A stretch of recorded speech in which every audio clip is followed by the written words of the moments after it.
नमस्कार. आज आपण एका प्राचीन कथेतून नेतृत्वाबद्दलचा एक जबरदस्त धडा शिकणार आहोत. ही गोष्ट हजारो वर्ष जुनी असली तरी आजही तितकीच किंबहुना त्याहूनही जास्त महत्वाची वाटते. तर मूळ प्रश्न हा आहे की एका मूर्ख नेत्याची खरी किंमत काय असते.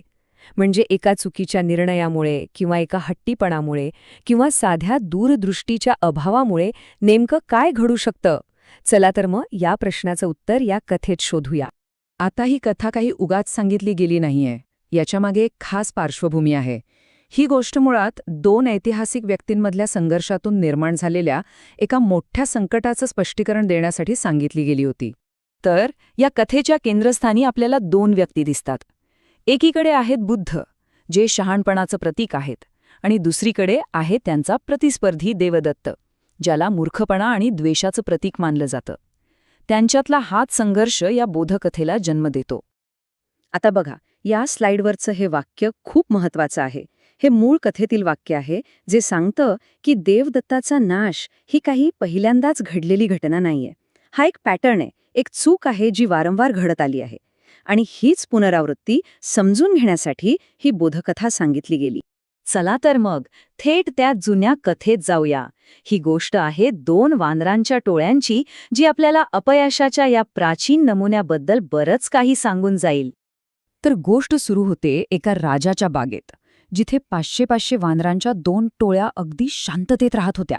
पण एका खोडकर वानराच्या चुकीमुळे राजाचा पुजारी भयंकर चिडला आणि त्यानं सगळ्यांच्या सगळ्या वानरांवर सूड घेण्याची शपथ घेतली. म्हणजे आता सगळ्या वानरांवर एक स्पष्ट आणि मोठं संकट उभं राहिलं होतं. आणि इथेच आपल्याला दोन्ही नेत्यांमधला जमीन आसमानाचा फरक दिसतो. धोक्याची सूचना मिळताच शहाण्या नेत्याने लगेचच ती जागा सोडून जाण्याचा सल्ला दिला. त्याने भविष्यातला धोका ओळखला होता. पण मूर्ख नेत्याने काय केलं? त्याने धोक्याकडे पूर्णपणे दुर्लक्ष केलं आणि नंतर बघू म्हणून विषय टाळला. दूरदृष्टी आणि टाळाटाळ यातला हाच तो फरक. आणि त्या मूर्ख नेत्याच्या त्या एका नंतर बघू वृत्तीमुळे एका छोट्या धोक्याचं रूपांतर एका महाभयंकर आणि अनपेक्षित आपत्तीत कसं झालं ते आता आपण पाहूया. आता ही घटनांची साखळी नीट बघा. सगळं कसं एका मागोमाग एक घडत गेलं. एका बकरीला मारलेलं जळतं लाकूड, त्यामुळे झोपडीला लागलेली आग, आणि तिथून थेट हत्तींच्या तबेल्यापर्यंत पोचलेली आग. आणि मग येतो तो सुडाचा क्षण. पुजारी राजाला सांगतो की हत्तींच्या जखमांवर वानरांची चरबी हाच एकमेव उपाय आहे, आणि राजा क्षणाचाही विचार न करता वानरांना मारण्याचा आदेश देतो. एका गोष्टीमुळे दुसरीमुळे तिसरी, असं करत संकट वाढतच गेलं. आणि ह्याचा परिणाम त्या मूर्ख नेत्याच्या एका चुकीच्या निर्णयाचा, त्या एका नंतर बघू वृत्तीचा परिणाम होता. त्याच्या संपूर्ण टोळीचा विनाश. 1-2 नाही, तब्बल 500च्या 500 वानर मारले गेले. अख्खी टोळी संपली. एवढ्या मोठ्या विनाशकारी घटनेनंतर आता आपण त्या शहाणेपणाकडे वळूया, जो त्या शहाण्या वानर नेत्याने वाटला, ज्याने हा धोका खूप आधीच ओळखला होता.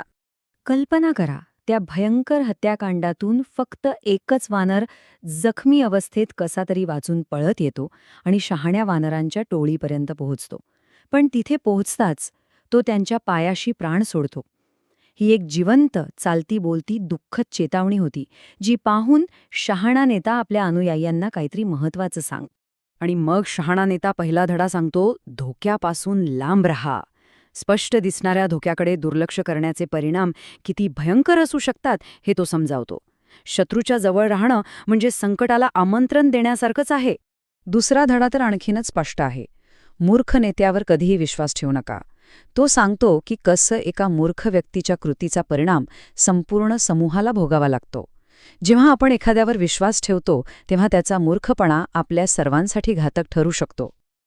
आणि तिसरा आणि शेवटचा धडा आहे गर्विष्ठपणाबद्दल. म्हणजे असा नेता जो कोणाचंच ऐकत नाही, जो स्वतःलाच सगळ्यात शाणा समजतो, त्याचा पराभव निश्चित असतो, अगदी त्या मूर्ख वानराप्रमाणेच. चला, आता कथेचं हे वर्तुळ पूर्ण करूया.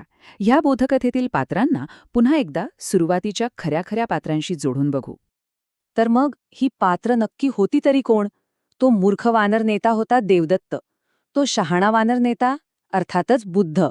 आणि ती बिचारी मूर्ख वानरांची टोळी, ते होते देवदत्ताचे अनुयायी. आता सगळा उलगडा झाला नाही का? इथेच कथेचा खरा अर्थ स्पष्ट होतो. आणि तिचा बोध मनात कायमचा कोरला जातो. तर मग या सगळ्यातनं आपण काय शिकायचं? ही फक्त एक गोष्ट नाहीये, हे एक केस स्टडी आहे. हे आपल्याला दाखवतं की जेव्हा एखादा समूह एका मूर्ख नेत्याच्या मागे जातो तेव्हा काय होतं. हे पुन्हा पुन्हा सिद्ध होतं की विनाशकारी नेतृत्व ही काही एकदाच होणारी चूक नाही, तर त्याचे परिणाम हे ठरलेले आणि भयंकर असतात. ही प्राचीन कथा आपल्याला धोक्याची सूचना तर देते, पण आजच्या जगात जिथे गोष्टी इतक्या वेगाने घडतात आणि निर्णयांचे परिणाम खूप दूरपर्यंत पोहोचतात, तिथे एक प्रश्न मनात राहतोच की वेळ निघून जाण्याआधी शहाणपणाने नेतृत्व करणाऱ्याला ओळखायचं कसं?